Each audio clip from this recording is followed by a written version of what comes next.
é um tema que, apesar de a gente achar que é restrito, ele tem muitas vertentes, né, e não à toa a gente conectou isso, benefícios flexíveis, com nômade digital, e trouxe o Fábio também, porque a as a operacionalização de tudo isso não tem só uma perspectiva trabalhista, ela é multidisciplinar, né.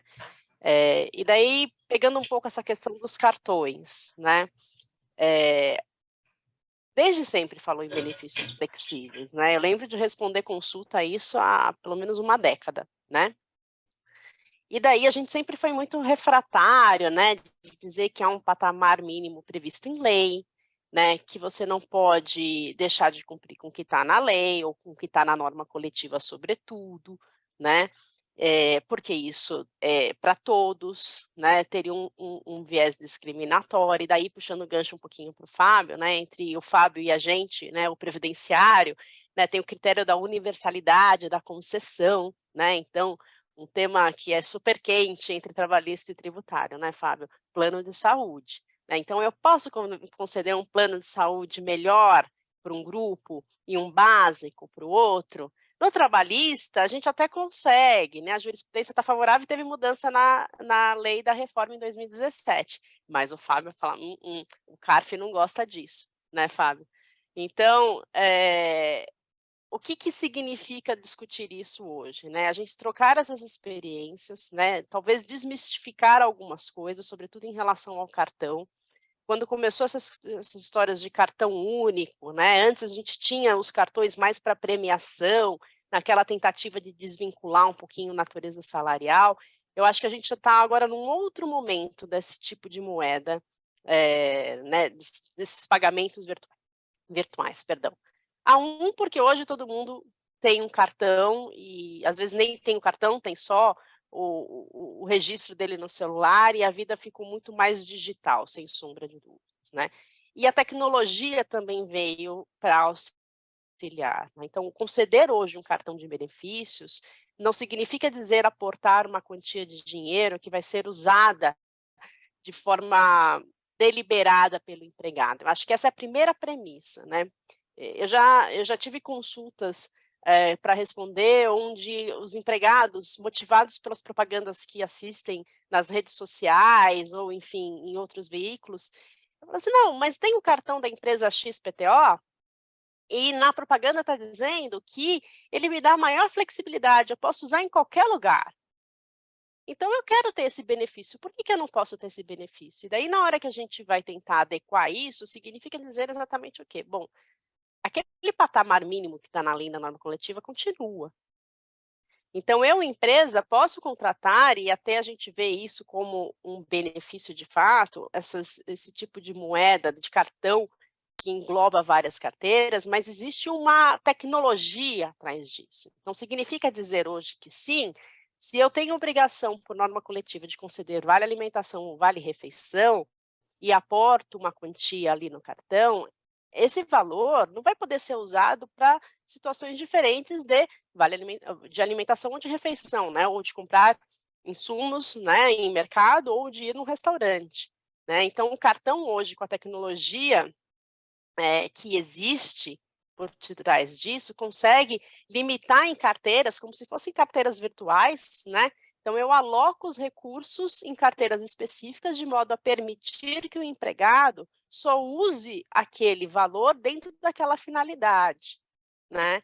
Então acho que esse é o primeiro ponto de clareza que talvez para as empresas esteja para quem já aplica, né, não sei se quem já está com esse modelo de cartão. Talvez já esteja habituado, é claro, mas que talvez falte na ponta final, que é o empregado, compreender o que aquilo significa, né. E como é que a gente faz esse jogo com o cartão, né? Como é que a gente traz o salário emocional para o cartão? O que que eu quero dizer com salário emocional? Como é que eu atribuo um valor não pecuniário apenas para aquele cartão? Demonstrando que, de fato, aquilo traz ao empregado uma certa liberdade. No vale refeição e alimentação talvez fique um pouco restrito, mas a gente tem também a possibilidade de vale cultura, né, que também tem uma questão fiscal envolvida, ele não tem natureza salarial, tem uma limitação de valor, tem obrigação de desconto a depender da faixa salarial do empregado. mas é uma questão também. A questão de prêmios, que desde 2017 está na legislação trabalhista como sem natureza salarial, observados alguns requisitos, e o CARF também ajudou um pouco na restrição um pouco dos prêmios, mas existe, em teoria, a possibilidade dos prêmios, e como isso pode ser trabalhado com os empregados dentro de uma certa liberdade e autonomia de consumo daquilo. Né? E quando a gente vê esse dado que a Silvia passou, do aumento do uso dos cartões, não me parece ser só um apelo de mercado, desse nicho de mercado, me parece ser, de fato, algo como um benefício para o empregado, né? Algo como uma vantagem, né? De ter um único cartão aceito em um maior número de estabelecimentos, sem ter um monte de restrição, né? E eu trago um ponto a mais aqui nessa conversa, que é a questão da transparência, né? E daí já puxando um pouquinho pela perspectiva trabalhista. Se você tem um cartão onde você tem múltiplos aportes, inclusive, por exemplo, combustível, né? Pensando nos empregados que têm um auxílio combustível por conta da atividade exercida, né? Quem de nós, né, na seara trabalhista, já não passou pela situação de desvio de valores, de recibos fraudados, né, e que às vezes a gente precisava percorrer um pouquinho mais de tempo para conseguir chegar naquela situação de não conformidade, né, aqui falando um pouco até de compliance trabalhista. Quando você tem um cartão, a possibilidade de você, pelos registros de consumo, né, conseguir entender se está havendo algum desvio de finalidade daquele benefício, que poderia até ensejar outras consequências, é muito maior. Então, quero me parecer também que, por esta perspectiva, além de trazer uma vantagem a mais para o empregado, pela mobilidade que ele emprega, me parece que para a empresa traz também uma maior transparência. E daí eu queria perguntar para vocês, quem já aplica esse tipo de cartão, né? Eu vi que a Roberta da Lelo está aqui, não sei se ela ainda continua, não sei se ela quer contribuir com alguma coisa, mas eu queria ouvir agora um pouquinho de vocês, se tem algum ponto que vocês gostariam de contribuir em relação a isso. No começo as pessoas ficam um pouquinho mais tímidas, né, Ju? Então, assim, vamos... Vou passar a bola para o Fábio, que eu falei bastante do CARF, vamos deixar ele se defender agora. Não vai se defender, coitado. Não, na verdade, assim, de fato, hoje o aspecto tributário não tem defesa, né? A gente realmente sabe que o aspecto tributário, muitas vezes, que nem vocês estão falando, né, do aspecto trabalhista e do benefício que esse tipo de cartão, né, flexível traz dentro da empresa e do atrativo que isso é, e isso é importante para o business, né, para a organização, para a empresa e tudo mais, né? Só que, infelizmente, do ponto de vista tributário, né, o que a gente consegue identificar a partir de uma série de decisões administrativas é que, infelizmente, do ponto de vista fiscal, não existe tanta flexibilidade. Então, esse ponto que a Juliana estava comentando agora, inclusive, da transparência, eu acho que é dentro dessa nova tecnologia, do benefício que esses cartões trazem, para o fisco, isso também é bastante relevante, porque no final do dia, do ponto de vista tributário, né, a grande preocupação que existe, e isso é nítido a partir do momento que você estuda a jurisprudência, é que a grande questão é controlar o desvio de finalidade do benefício.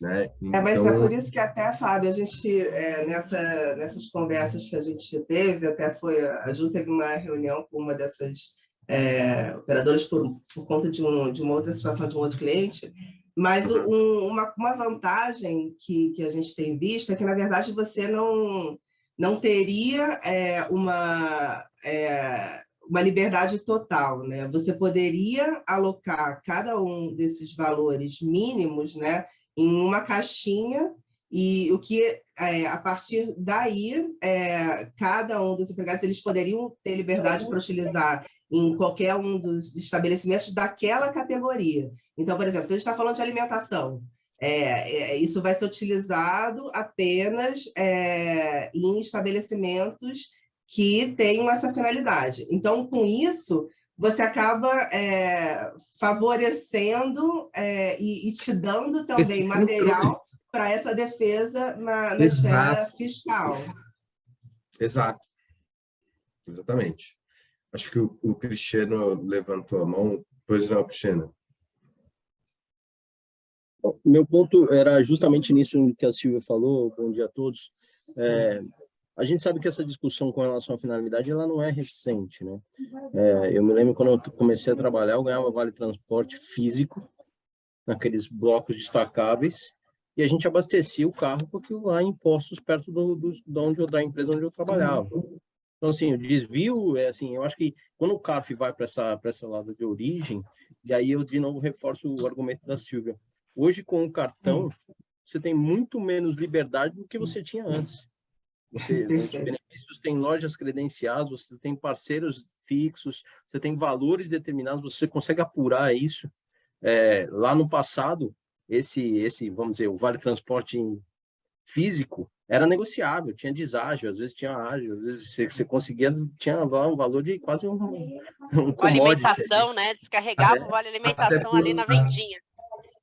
Até porque nessa época, que era em papel, enfim, ele era físico, ele tinha prazo de validade.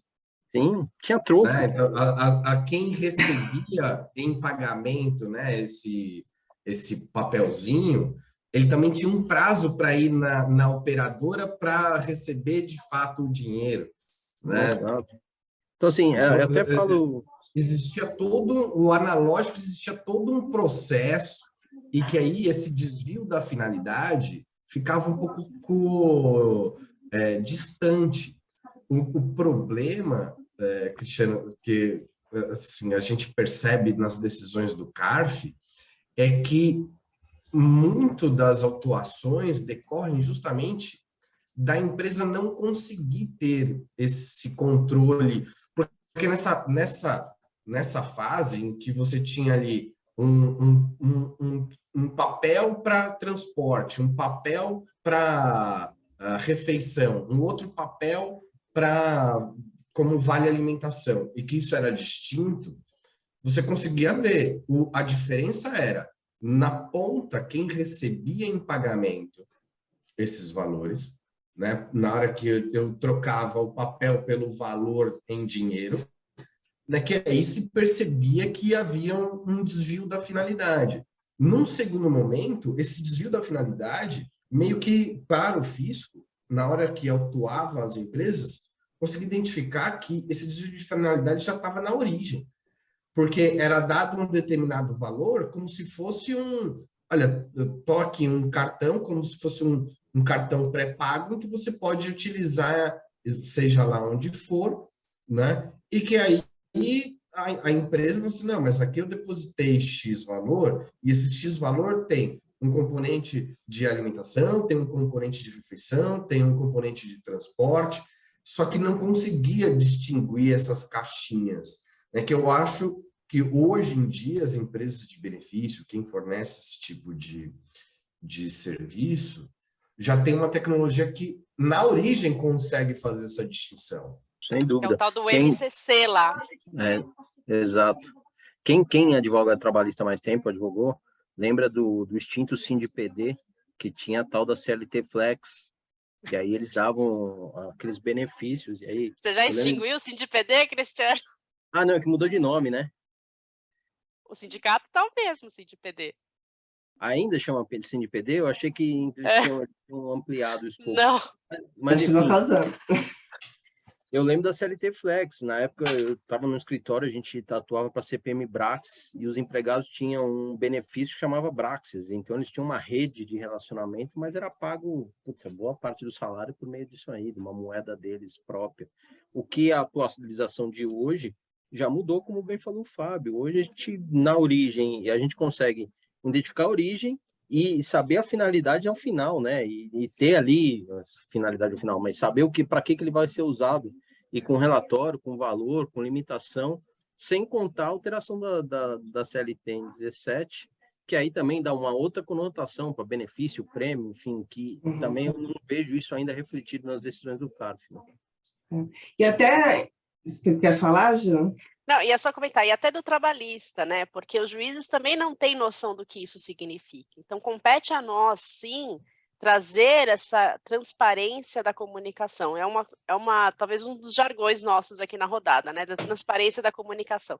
Mas entender como é que se operacionaliza, né? Entender que tem lá o código de MCC e que isso vincula ao KNAI da empresa que está fornecendo o serviço, o produto, né? E que por isso eu estou muito mais rastreada na questão do uso daquele benefício, né? Acho que a Fernanda quer falar, João. Oi, Pode pessoal. falar, Fernanda. Acho que é um grande desafio. Acho que nós aqui de startup, nosso jurídico é muito cobrado, né? No sentido de novidade, de retenção de talento em cima de questões de benefício, né? Como qualquer empresa, mas acho que a startup ela tem uma ansiedade e as pessoas já entram esperando esse desenvolvimento aqui dentro da empresa. E aí eu queria colocar para vocês, principalmente para a área tributária, uma análise que é o comum é alimentação, né? Então a gente tem, acho que isso é muito comum, a Justiça do Trabalho já entende isso. Hoje os cartões flexíveis, eles trazem, né, essa figura de caixinha que vocês trouxeram aqui, então eu tenho um valor que eu posso usar tanto em restaurante como em mercado, não existe mais aquela separação, isso é mercado e isso é restaurante, né? Acho que a refeição já é olhada como um todo. Mas há um desafio muito grande sobre cultura, comprar livro, como que o tributário vê essas outras caixinhas, né? Que eu acho que é o nosso grande desafio. Mobilidade, né? Ter um valor ali além do vale transporte para que o cara possa pegar um Uber, um 99 táxi, enfim, um deslocamento diferente. Trazer essa questão aqui para ter um olhar de vocês sobre essas diversas caixinhas além dali da alimentação, que é o nosso padrão.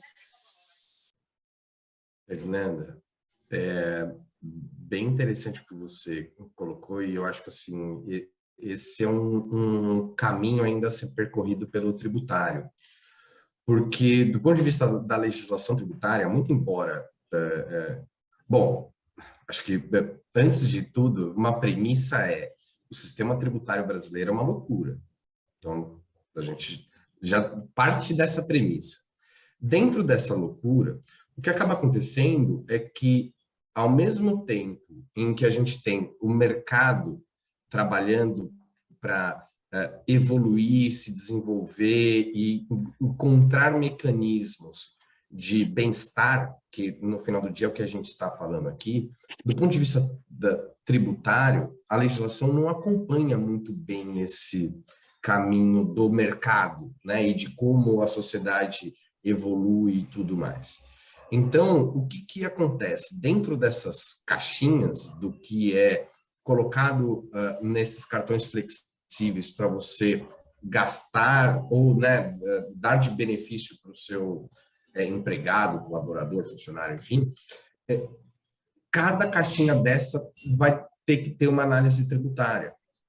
Então, hoje, o que você tem na legislação que está estanque olha, se você tem o vale alimentação concedido para o seu empregado, isso não tem tributação de contribuição previdenciária.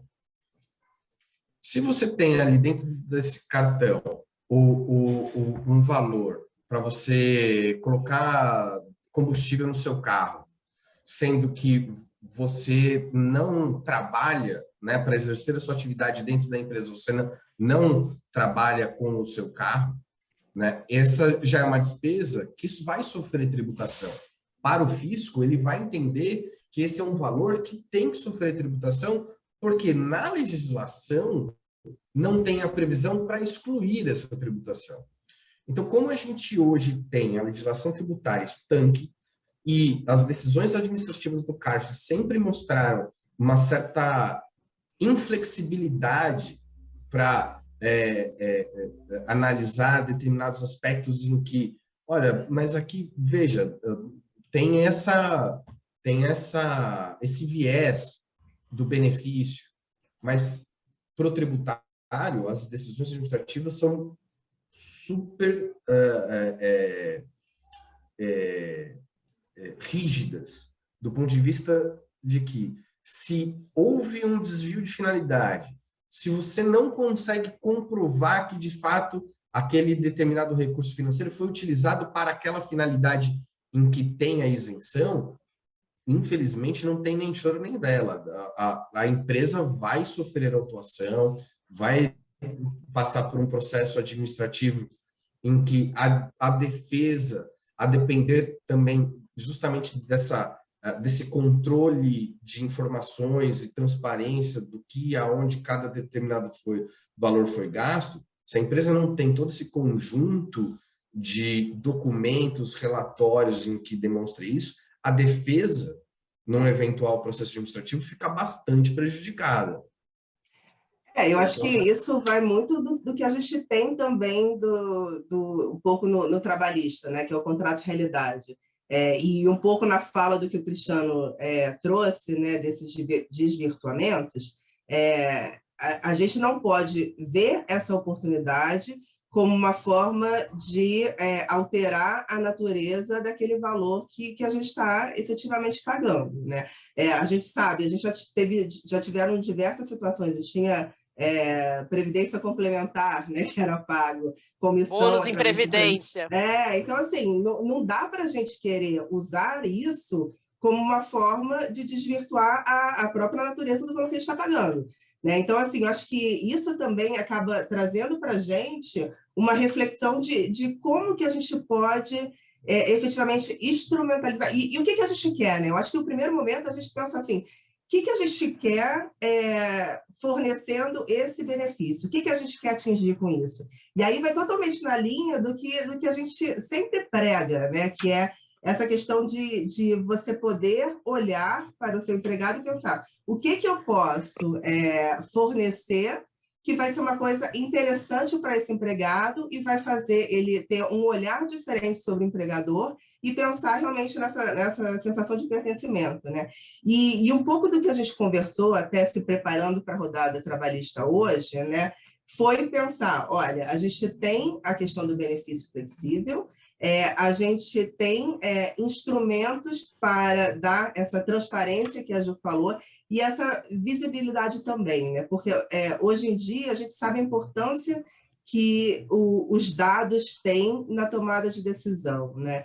E vendo essa pesquisa, a gente até viu assim, a gente trabalha com um universo diferenciado de empregados dentro da empresa, a gente tem o pessoal mais novo que até na faixa de 20, 30, que vai querer receber em dinheiro, ter uma mobilidade, um valor para transporte, de repente, nesse momento, não vai dar tanta atenção para um plano de saúde, mas aí a gente vai para uma outra faixa que sim tem, de repente, o auxílio creche, que vai ser interessante, já começa a ter uma preocupação um pouco maior com o plano de saúde, aí vai para o pessoal mais velho, que é o que eu me incluo já,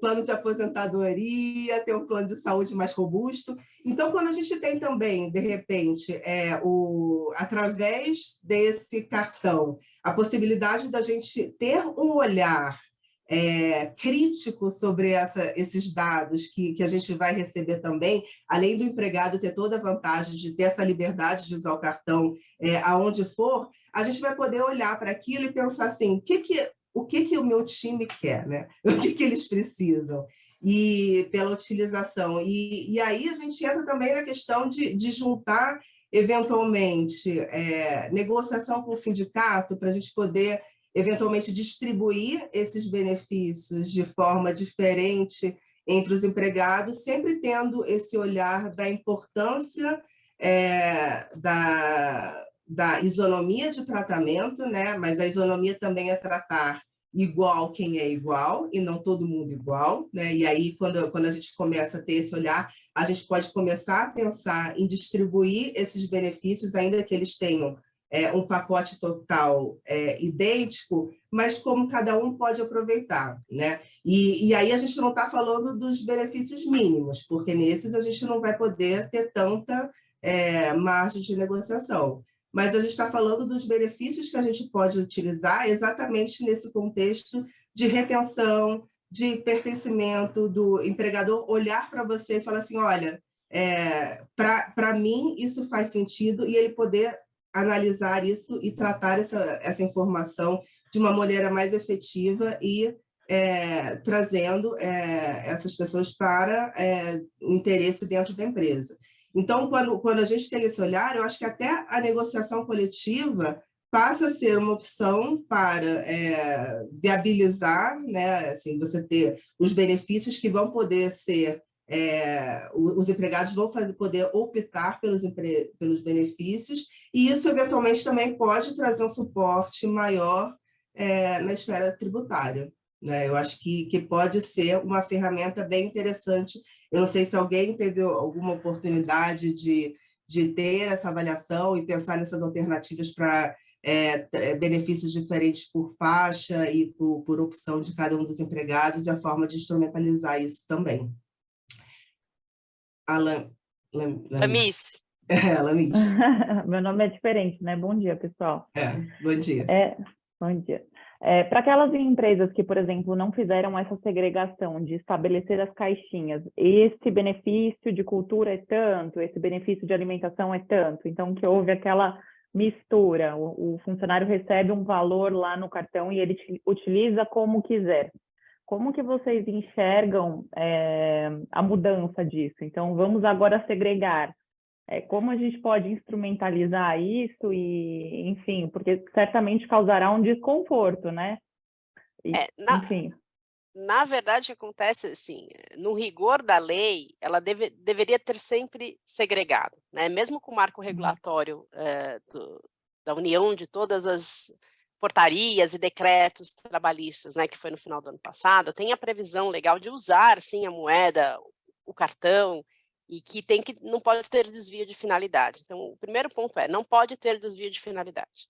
Né? E por isso que tem esses códigos, essa tecnologia, na verdade, de colocar em caixinhas, e daí você vincula o recebimento do valor ao uso daquele valor de acordo com o estabelecimento por esse código MCC, que, enfim, é uma sigla que tem um nome, que agora eu não vou me lembrar, mas que vincula a atividade da empresa que está fornecendo o serviço ou o produto, né, pelo seu CNAE, e daí eu consigo, em termos de tecnologia, dizer, olha, o Vale Alimentação e Refeição só vai ser usado em estabelecimentos de alimentação, seja no mercado, seja no restaurante, né? Então, eu acho que essa é a primeira premissa. Para o empregado, sim, porque ter a disponibilidade do dinheiro e a liberdade de usá-lo é visto por muitos como um ganho, né? Mas a premissa do direito do trabalho e até do tributário eu não posso conceder benefício se esse benefício é tido como uma contraprestação pelo trabalho e não para o trabalho, ou um benefício com uma isenção legal. Não é salário, né? Não é salário. E daí, na hora que a gente fala de benefício flexível e começa a trazer tudo isso, parece, bom, então isso daí é uma grande balela, né? Porque de flexível não tem nada, porque eu tenho que cumprir com o patamar mínimo da lei, eu não posso dar vantagem nenhuma para o empregado, dele escolher o que bem quiser. Eu acho que não é bem isso, né? Eu acho que tem ainda rotas de fuga. E eu acho que trabalhista e tributário vão se entender um dia, né? Vão caminhar. Lembro da discussão do carro, né? O carro concedido para exercício da atividade não é de natureza salarial, tem súmula do TST. Aí veio a súmula e falou assim, olha, inclusive, ele pode usar de final de semana que não vai desvirtuar a natureza salarial. Aí o cara falou, não gostei disso, eu não quero isso. E daí tem aquela orientação para dizer que 2/7 é tributado, né? Então, existe uma evolução das coisas. Ó, Fábio rindo. Existe uma evolução das coisas. O que a gente entende e imagina que talvez seja o caminho mais adequado e seguro, né? Pegando um pouco do que a Silvia falou, eu já vou te dar a voz, Roberta. assegurando um patamar mínimo, para além dele, se eu quero reter, o que significa isso para a minha população? Por isso que uma pesquisa de clima é fundamental.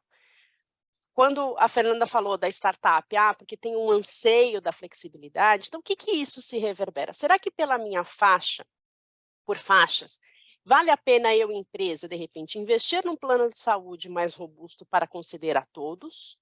Ou eu concedo um nível, talvez, mais básico, aqui dando uma ideia, né? O CARF vai precisar entender isso, mas o trabalhista dá. Eu concedo um nível mais básico e crio um sistema de pontuação onde eu falo, olha, para vocês irem além do que a lei diz, eu tenho uma lista aqui, né, de pontos e benefícios que você pode usar, para além do que aquilo que está na lei. Inclusive, tem uma decisão, que depois a gente pode até compartilhar com vocês, de uma ação civil pública movida pelo sindicato, que estava questionando a ilegitimidade desse procedimento da empresa de criar esse sistema de pontuação, e o juiz, né, num TRT da 4ª região, que é lá do Rio Grande do Sul, que é um TRT, às vezes, meio complicado, super paternalista, e falou, não, a empresa garantiu um patamar mínimo previsto em lei e norma coletiva. O que ela fez foi dar a oportunidade de melhoria a esses benefícios conforme a conveniência do empregado. Então, construir isso, me parece, estar muito mais alinhado com o que a Silvia estava falando de tratamento equânime, ou seja, eu trato os iguais de forma igual. Então, se eu tenho uma população diversa, ou se aquilo não faz sentido para a minha população, né, eu tenho maneiras de operacionalizar isso, seja via negociação coletiva ou concedendo além de um patamar mínimo, que reflita o que os empregados querem. Porque na medida que refletir o que a maioria deseja, né, e acho difícil a gente conseguir unanimidade, mas enfim, havendo um consenso da maioria, a chance de você ter ruído de comunicação e disso virar um litígio é menor, né? Então, eu acho que é nesse sentido que a gente precisa repensar. Talvez uma mudança do valor total totalmente flexível passe pela percepção de uma pesquisa de clima para entender como é que você conseguiria alocar este extra de uma forma a não prejudicar tanto essa disponibilidade financeira. Rô, quanto tempo? Prazer em revê-la. Oi, Ju, prazer é meu. Bom dia, gente. Estou amando, tá? Toda essa discussão aqui.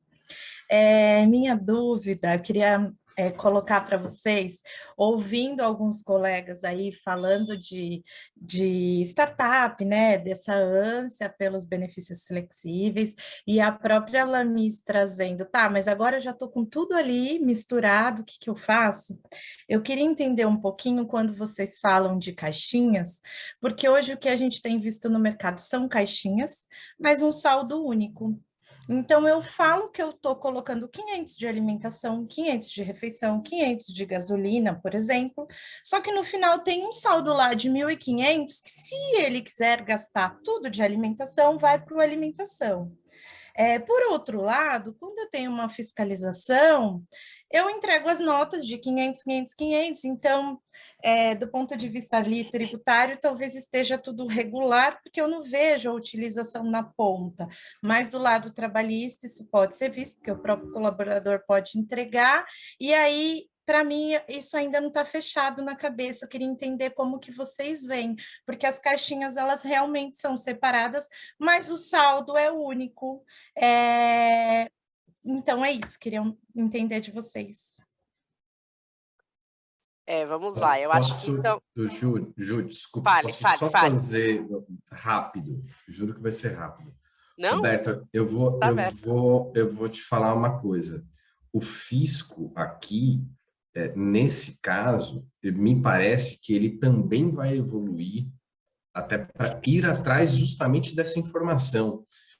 Porque na hora que você tem esses cartões, esses benefícios, que cada um está numa caixinha e que você só vê o saldo, em um procedimento de fiscalização da Receita Federal, hoje eles possuem mecanismos de ter as informações que saem da empresa, do que a empresa tem internamente, como também do próprio fornecedor do benefício lá na ponta. Hoje, com a tecnologia, e você tem uma troca de informações, inclusive entre determinados órgãos públicos, em que, enfim, os dados estão circulando por aí. E aí tem outras questões que vêm, que é LGPD, sigilo fiscal, mas, enfim, o fisco hoje ele tem mecanismos para rastrear todo esse fluxo financeiro, né? E aí que acho assim, ainda é um desafio. Acho que a própria indústria que fornece esse tipo de benefício tem evoluído, mas também tem que ter uma preocupação muito grande de como esse serviço é contratado. E aí eu acho assim, abre inclusive mais uma porta. O contrato entre a empresa que está contratando esse benefício flexível e o fornecedor do benefício. A análise desse contrato, das suas cláusulas, para eventuais repercussões de desvio de finalidade do recurso, de que o cartão, né, foi, enfim, extraviado, os recursos daquele cartão de um determinado empregado foram zerados ou foi utilizado de uma forma indevida. Isso tudo tem que ter, inclusive, um suporte dentro desse contrato para resguardar muito bem a empresa que está contratando. Porque no final do dia, é isso que você comentou, bom, do fisco ali tem o saldo, né? E eles não vão parar a análise de um processo de fiscalização só nesse ponto, entendeu? Ju. Acho que o Gabriel quer também contribuir. Gabriel, por favor. Oi, pessoal, tudo bem? Bom dia. Bom dia. Eu trabalho num dos players do mercado aí e é uma preocupação minha também, quando eu entrei no mercado de benefício, essa história de, cara, até que ponto os saldos são segregados e até que ponto a gente vai lutar pelo mercado, mas daqui 1 ano, 2, as pessoas vão começar a tomar fiscalização, reclamação trabalhista e processo administrativo, isso vai virar um pandemônio. E aí, é justamente isso, né? A gente discutiu em muitos momentos se de fato o saldo deveria ficar totalmente segregado entre as carteiras ou não, ou se só sair a nota com diferentes discriminações seria diferente, né? E pelo menos a minha orientação aqui e que a gente faz hoje para estar mais compliant ou para dar um pouco mais de segurança para os nossos clientes é realmente virar e falar assim, olha, se você quiser que a nota saia como vale alimentação, seja para fim de pátio ou qualquer outro fim que você queira, o saldo vai ficar travado. Se você quiser um benefício mais flexível de fato, beleza, eu te dou uma nota de benefícios flexíveis, vales em geral, e isso vai vir de uma forma mais ampla, e isso não vai valer para você, ou você não deveria, pelo menos, se valer de benefício fiscal de pátio, ou de vale cultura, ou de qualquer outra coisa que você queira, né? Porque a gente sabe que, às vezes, a nota diz uma coisa, mas na prática vira um saldo único. Aqui, pelo menos, a minha orientação e o que a gente determinou que fosse feito, você quer flexibilidade total? Perfeito, sem problema nenhum. Então, aqui esses os riscos e a nota vem dessa determinada maneira. Porque eu não quero também, daqui 1 ano, 2, me queimar como companhia. E aí, isso vai dar ruim para o mercado de benefício flexível como um todo. Então, a gente sabe que cada empresa tem sua estratégia e cada uma segue o seu caminho, mas eu acho que esse caminho muito inseguro de botar uma coisa no papel e fazer outra na prática, bota as empresas em risco e bota o mercado de benefício flexível todo em risco. A gente vai acabar perdendo credibilidade e as que dominam 85% do mercado vão falar, tá vendo? Esse negócio aí, eu falei que ia dar problema, vocês não deveriam ter ido por esse caminho. Perfeito. Que é o que a gente tinha nas cooperativas, né? Que era uma situação que era bacana, assim, se você pensar como ideia, era bacana, e acabou se desvirtuando e realmente tendo uma visão pejorativa e ruim, né? E não me parece que seja um caminho que os benefícios vão seguir, né? Porque a gente está falando num crescimento e até, Gabriel, se você puder contribuir também, é claro que você não vai dar informação, mas até para validar essa informação de pesquisa que a gente teve desse crescimento grande das empresas buscando desenvolver essas políticas dentro das instituições, né? Se teve esse crescimento mesmo, mas eu entendo que a gente, como advogado e vocês como empresa, eu acho que a gente tem que também buscar valorizar as oportunidades que a gente tem e não perder essas oportunidades. Então, quando você dá essa orientação e a gente segue por um caminho de efetivamente do que é de fato, né? De seguir a realidade, a gente tem muito mais chance de ganhar força e procurar desenvolver. Então, às vezes, a gente tem uma ideia de que existe um caminho para ser seguido e a gente pode fazer dessa maneira. Mas será que essa maneira é realmente a mais correta? Eu vou estar ganhando agora e depois, mais para frente, eu tendo um prejuízo muito maior. Então, eu acho essa colocação fundamental e essa contribuição que você fez para a gente fundamental. Se puder só... Eu vi que a Débora quer falar e a gente já vai dar a palavra, mas só se o Gabriel puder dizer se realmente tem tido um crescimento e algum ponto de observação em relação a quais os caminhos que têm sido utilizados, tipos de benefício, alguma coisa assim, se puder contribuir, seria lindo. Obrigado. Maravilha. Assim, primeiro, tive que alinhar muito com o meu comercial, porque eles não gostavam muito do meu posicionamento, mas eu tive que botar na cabeça de todo mundo que a gente tem que ser parceiro, mostrar todas as possibilidades e riscos e mostrar para o cliente que, cara, o apetite de risco é seu. Não ganhar o negócio a todo custo. Então, assim, a gente mostra todos os caminhos e aí, eu vou ser bem sincero para você, eu vejo de tudo. Eu vejo da empresa que não está nem aí para risco e fala assim, cara, beleza, joga aí R$2.000 de saldo flexível para o cara e deixa ele usar como ele quiser. Ah, mas, putz, teve o decreto do ano passado, teve medida provisória que virou lei dizendo isso e aquilo. Não, para mim não interessa. Maravilha, não tem problema nenhum.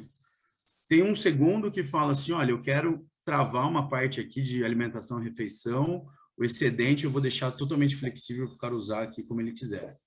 E tem o outro que fala assim, ó, eu dou mais benefícios e deixa cada um na sua caixinha, eu não quero nada. Mas o que tem procurado, de fato, as empresas querem dar mais do que só o mínimo. Acho que tem um movimento a gente fala aqui de employer branding, de como a sua empresa é percebida no mercado. Então, assim, principalmente na área de tecnologia, todo mundo quer dar uma coisa adicional, ó, aqui a gente é legal por isso ou por aquilo, e o benefício flexível, ele é, de fato, muito procurado. Uma das minhas concorrentes fez propaganda na novela falando procure seu RH, e os RHs estão sendo procurados. Só que muita gente nem sabe direito o que é flexível, né? Então, a gente pode, num contexto mais conservador, falar, pô, primeiro é flexível só de você ter um cartão só. Só do cartão ser bandeirado e aceitar em qualquer lugar. Já tem um flexível aí. O outro você poder transmutar saldo de uma coisa para outra e o outro você ter um saldo único. Mas tem de tudo, tem de tudo.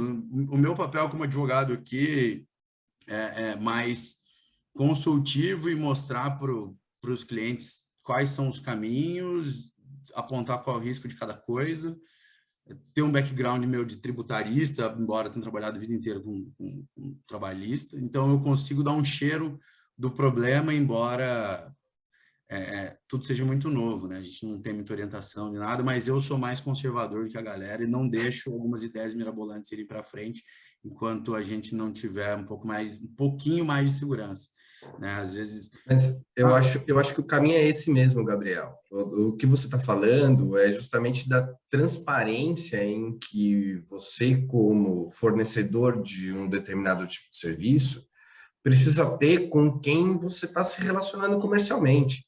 Acho que esse é um ponto básico. Você olha, existe...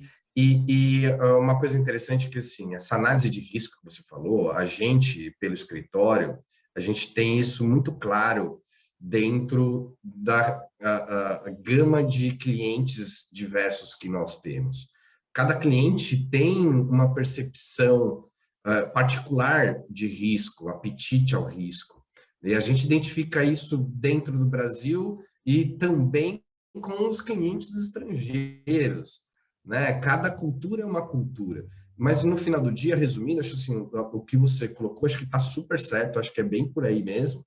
Assim, do ponto de vista do que é o risco tributário, no final do dia, ele é muito galgado na quantidade de documentos que você tem para confirmar aquilo que você está fazendo, né? E essa transparência de o que eu estou fazendo, documento correspondente a isso, com certeza minimiza todo e qualquer tipo de risco. E aí, dentro do que você comentou, tanto do risco do seu cliente depois te cobrar em função de alguma coisa, né? Você, não, mas você não... Não, calma, te falei, olha aqui, tá no contrato, inclusive, né? Tudo isso é percepção de risco, né? Tudo isso acho que ajuda a gente, enfim. Isso aí, era só para dar uma visão aí de quem está no mercado. Débora, por favor, depois eu vou fazer um comentário amarrando tudo isso. Vamos lá. Eu, na verdade, sou a Leide, é que a Débora quem me convidou. Perdão. Não, é porque tá como Débora mesmo, não tem como saber. Mas, assim, eu até entrei atrasada, gente, e eu tô pegando aí bem pela metade, tá? Eu sou do RH, sou gerente de RH, e a Débora é o nosso jurídico, né? Eu sou da Quiver. E hoje a gente está bem nessa situação. A gente tem a gente utiliza o cartão flexível, com tudo isso que vocês estão trazendo, das caixinhas e tudo mais, e a gente deposita de acordo com essas caixinhas, e a gente ainda tem um vínculo com... Eu posso abrir aqui? Melhor não, né? Não, fique tranquilo, na verdade a gente tem um disclaimer de NDA, na verdade o que a gente fala aqui, fica aqui, mas fique absolutamente à vontade, perdão, enrolei aqui, e não abrir dados que você se sinta, enfim, em uma violação de confidencialidade. Mas aqui a gente tem o compromisso, enquanto advogados, a maior parte, e outros que lidam na área de RH, da gente ter essa ética em relação ao que está sendo dito. Fique tranquilo. E a gente está gravando também, mas se for o caso de ter alguma informação, a gente faz uma edição e não põe isso eventualmente. Né? Então, e a gente tem, né, também a VR, que a gente está querendo cancelar para migrar 100% dos nossos benefícios para o cartão flexível. Então, pelo que eu estou entendendo, a orientação que vocês estão passando esse contrato, por exemplo, com essa empresa do cartão flexível tem que ser muito bem escrita, para diminuir os riscos, me corrija se não for isso que eu estou entendendo, tá? Para diminuir os riscos de uma futura ação. E o outro ponto neste momento, como nada ainda está muito claro, ainda existe todo um risco, o ideal seria eu manter com, por exemplo, a AVR, né? Que é aqui está de acordo, tudo certinho, só que não tem como, né, os colaboradores flexibilizar e manter do jeito que a gente está, o restante ali nesse cartão flexível. Qual seria essa orientação?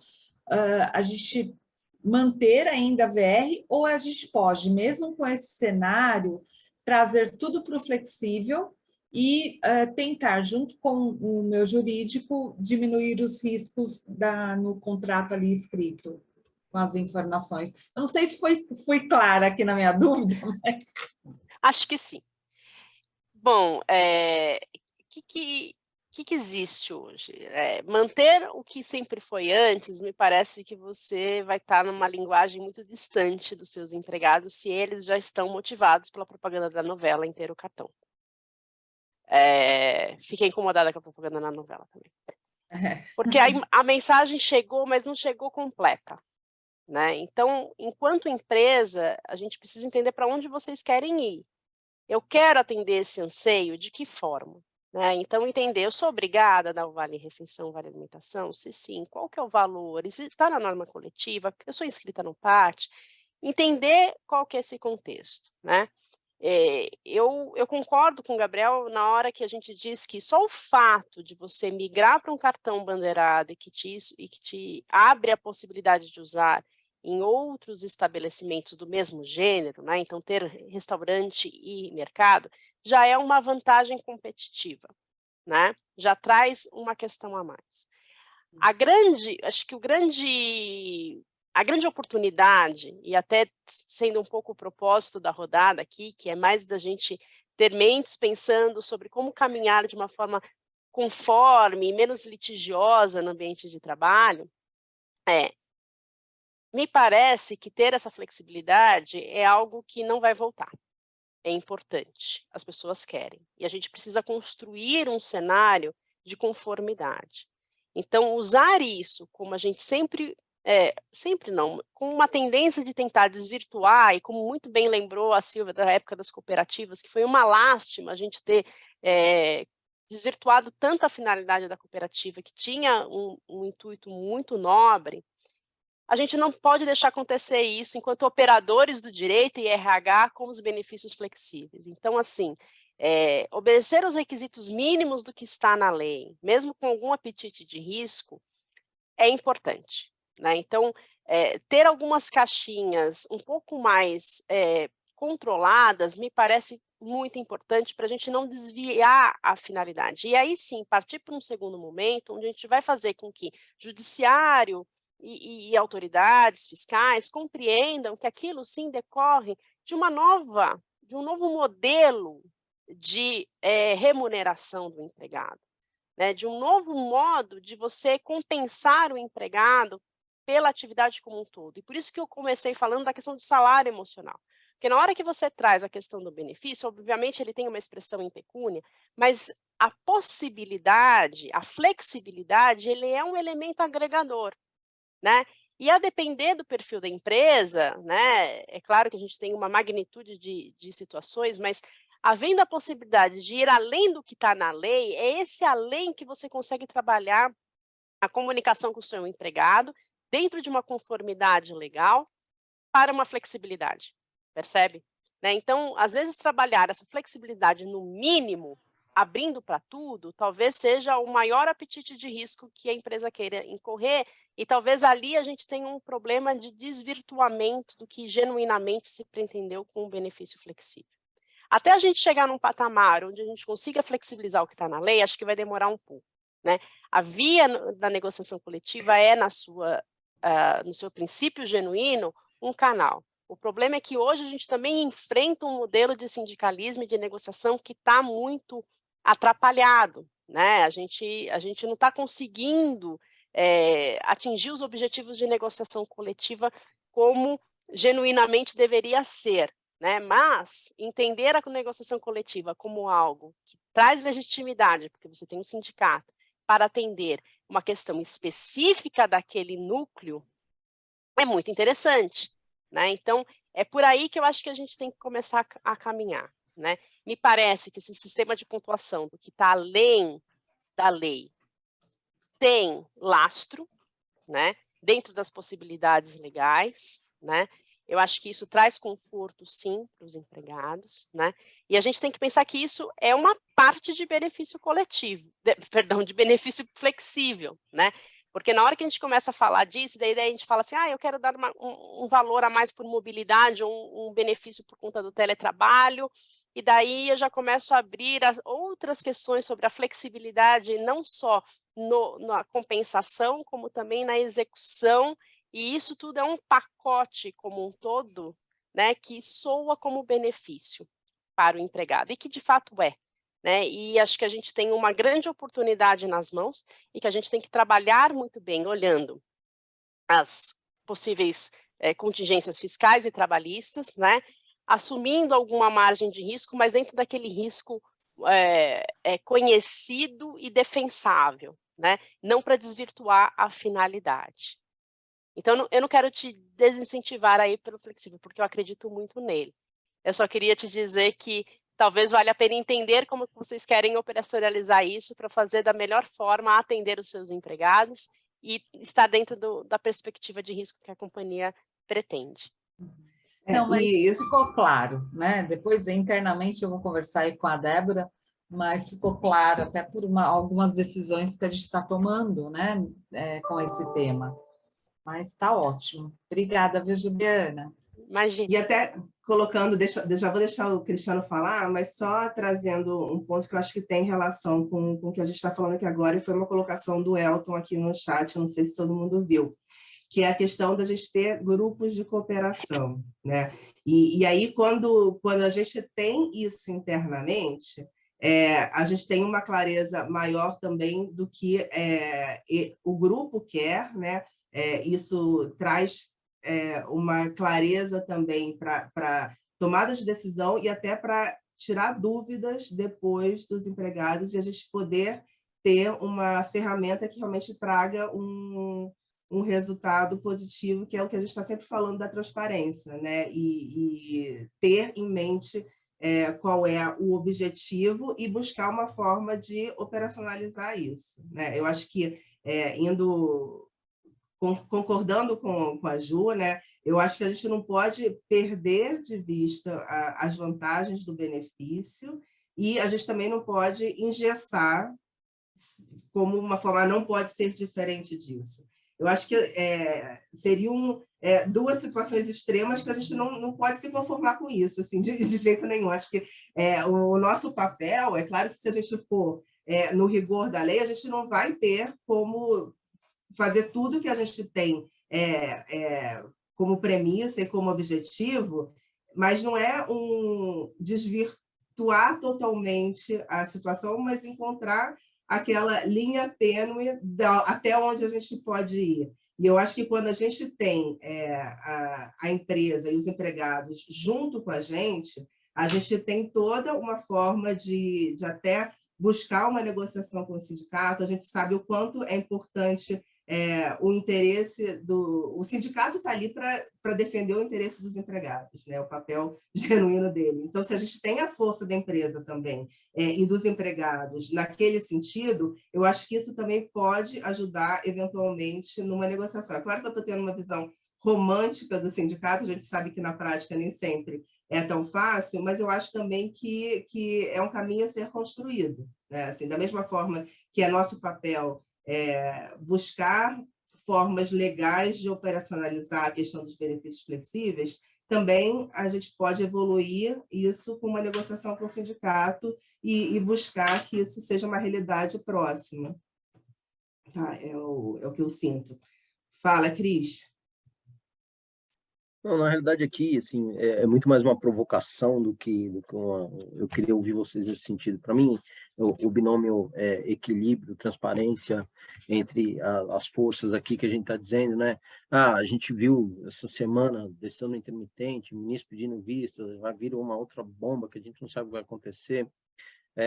Eu acho a alternativa que a Ju fala de a gente estabelecer, deixar o mínimo e aí sim colocar pontos para o que a gente entende aqueles benefícios a mais ou aquelas outras caixinhas que a gente vem colocando aqui, uma bela alternativa, mas assim, se a gente olhar nos últimos anos, a maioria dessas empresas se afastou um pouco dos sindicatos, né? Os sindicatos perderam força, a gente se afastou um pouco, não está mais presente, a gente pontualmente lida com eles, não é aquela mesma intensidade. Eu estou falando um exemplo muito particular, tá? Mas antes da reforma, meu contato com os sindicatos era muito mais constante do que nos últimos 2 anos. A gente teve um contato gigantesco no início da pandemia por conta de toda aquela bagunça, mas desde então a gente se afastou. E a gente sabe que o futuro político e econômico aí, sindicato, vai crescer de novo. E aí, todo o tempo que eles ficaram à míngua de tudo, eles vão aproveitar para vir com força para cima da gente de novo. Então, assim, eu não acho que negociações serão fáceis com os sindicatos. Eles vão trazer aquela pauta que a gente conhece desde sempre, vão bater nas mesmas teclas e vai adicionar isso, taxa negocial, contribuições, enfim, tudo que a gente, em tese, já estava acomodado, mas eu acho que essa pauta vai reativar. Mas o meu grande ponto aqui assim, essa discussão, né? Eu quando paro, dou um passo atrás e começo a olhar para essa discussão, eu vejo que a gente está muito atrasado nisso, né? Era muito mais fácil a gente ter muito menos interferência do Estado aí, muito menos interferência, sabe? Tá bom, isso é benefício, pô, a gente está... de novo, vou dar o exemplo do Uber com o intermitente, vou dar o exemplo daqui do que o Gabriel está trazendo da empresa dele, que é uma startup. Cara, A gente está buscando aqui relação de trabalho e emprego. A lei, que nem disse o Fábio, jamais vai acompanhar relações sociais, relações humanas. Então, assim, pô, tudo bem, estabelece o mínimo. Qual é o mínimo? Salário, tal, não sei o quê.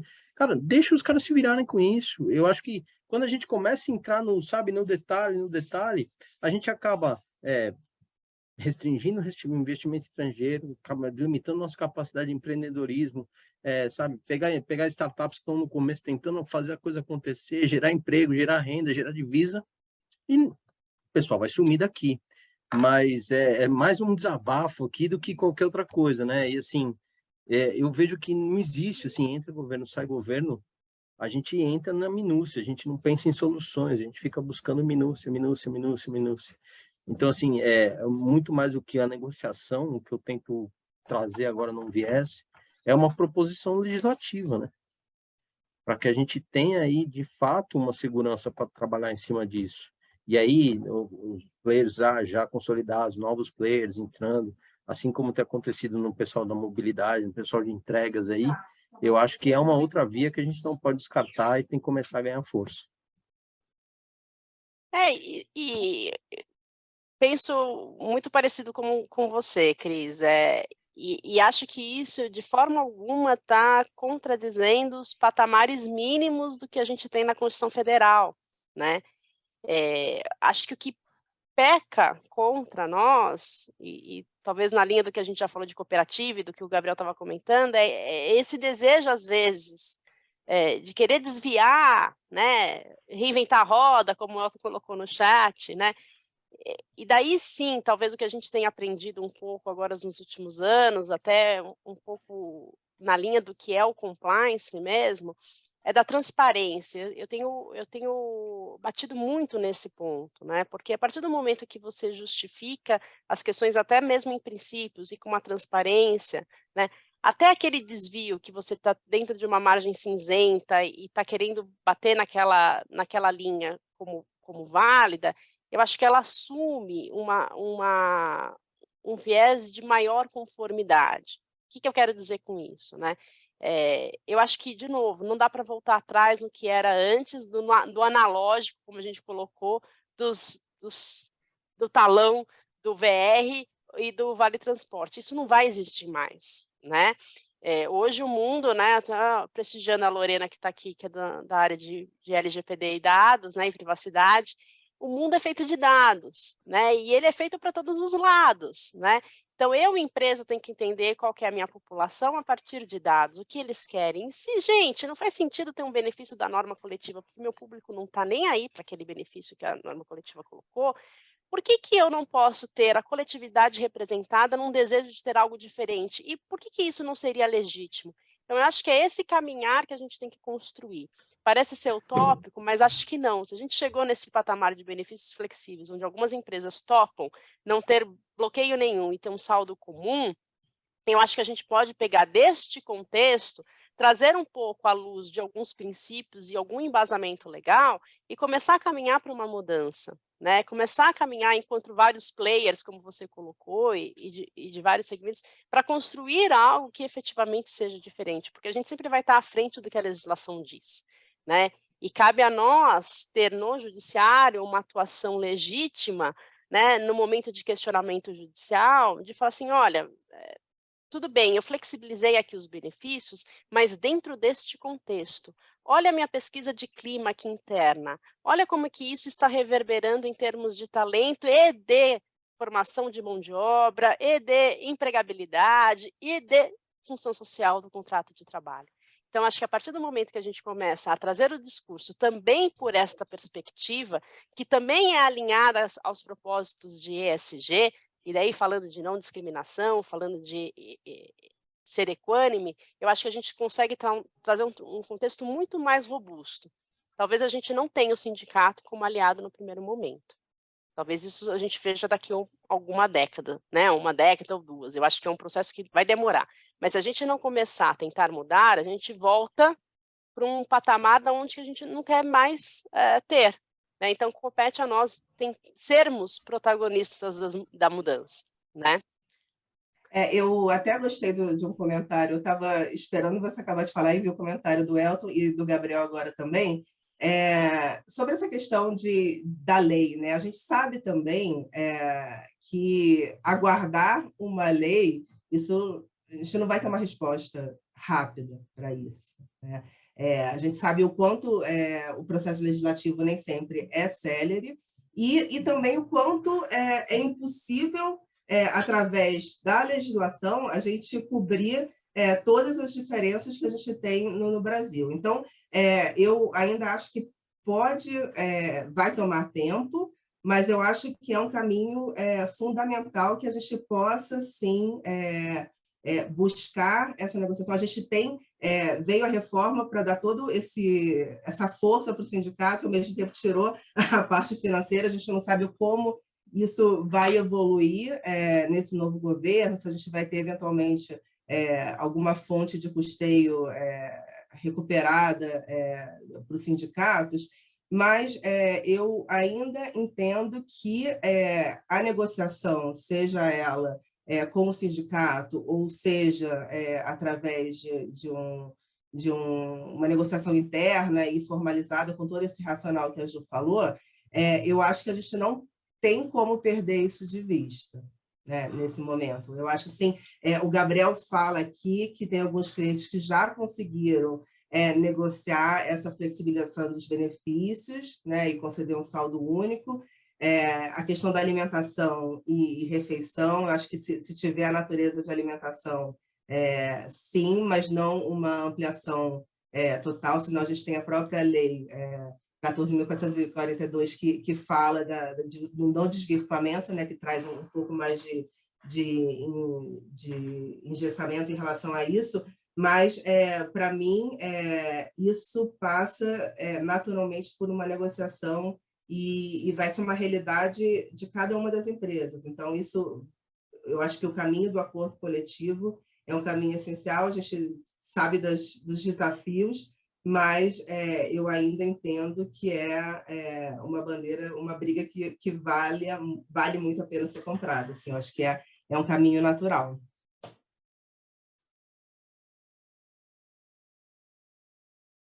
São Paulo só complementando aqui, né, que em São Paulo está mais difícil, mas eu tenho essa esperança e eu ainda acho que a gente vai conseguir esse caminho da negociação. E até existe um ponto que a gente colocou, né, Sil, daquela flexibilidade que é trazida pela própria lei, né, aqui fugindo um pouquinho da questão do cartão. Não sei se todo mundo teve acesso a compreender o que foi a Lei Emprega Mais Mulher, né, que foi publicada a final de setembro, e é muito curioso, e eu fiquei muito feliz, na verdade, com o que foi trazido por essa lei, né, porque Silvia e eu já falamos várias vezes sobre a questão de parentalidade, é uma questão que a gente gosta de falar, já escrevemos bastante, e ali me parece que veio algumas oportunidades, né, de um incentivo, obviamente, à empregabilidade da mulher, mas trazendo a questão de parentalidade e flexibilizando situações que a gente entende que pode ser até como um benefício, né? Então, teletrabalho, preferencialmente para quem tem criança até 6 anos de idade, né? Suspensão de contrato de trabalho por conta de criança, para qualificação profissional. Então, como isso tudo também se alia ao conceito de flexibilidade, ao conceito de não estar só engessado naquele patamar mínimo que se exige, né? Até uma das possibilidades de suspensão para qualificação profissional prevê, né, a qualificação profissional, ela é um benefício que é concedido pelo governo, então tem todo um regramento específico, mas há possibilidade de um aporte a mais pela empresa, né, sem natureza salarial. O quanto que isso poderia também reverberar dentro de um cartão de benefícios, né? Então, como é que a gente pode unir tudo isso, né, trazendo um pouco mais de um contexto para a relação de trabalho que enxerga o empregado como parte, né? A história do employer branding e de como que isso repercute também na sua produtividade e no seu negócio, né? A gente tem um novo tipo de profissional nesse mercado de trabalho, Não quero dizer com isso que seja melhor ou pior, né? Não tenho opinião formada, mas certamente diferente, né? É um novo modelo de produção, né? Eu costumo dizer que se no passado, lá na Revolução Industrial, muitos direitos trabalhistas foram introduzidos porque a gente tinha muito trabalho mecânico, não limitação de horas, as crianças, né? Aquela imagem muito do Charlie Chaplin em tempos modernos, e a gente teve a introdução de direitos sociais para um patamar mínimo, né? Hoje a gente revisita, não em prejuízo desses direitos sociais, mas o quanto que eles fazem sentido nessa nova necessidade, nessa nova economia, de compartilhamento e novas formas de produção, né? E se o serviço, se a produção é diferente, a forma de compensação é diferente, e aí dá o lugar a essa flexibilidade, a essa mobilidade. Eu acho que esse foi o grande propósito da gente trazer também esse tema à discussão, né? Os desafios fiscais e trabalhistas que traz, né? Que esse tema traz. Então, eu acho que a fotografia que eu tiro temos muita oportunidade, compete a nós endereçarmos isso da melhor forma, com as nossas matrizes de risco, né? Mas sem sombra de dúvida, não com um olhar só no retrovisor, né? Porque a roupa já também não serve mais. A gente tem que olhar para frente para tentar estabelecer um novo modelo de compensação e de remuneração dos empregados, uma nova perspectiva do fisco em relação a isso, né? E um novo jeito de trabalhar. Eu acho que passa por aí. Eu não sei se tem mais gente que queira falar. Gente, 11 horas já. Passou voando. A gente, quando vê, assim, dá vontade de não parar, né? E aí a gente até tinha falado no início, até vi que o Fábio tinha levantado a mão, de vocês, eventualmente, se vale a pena a gente desdobrar essa conversa e trazendo um pouco mais de um contexto tributário também. Não sei se depois vocês quiserem falar aqui no chat, porque até por uma questão de respeito de horário, para a gente respeitar o horário fim, mas a gente não deixar morrer o assunto, porque eu acho que ainda dá para falar bastante tempo sobre isso, né?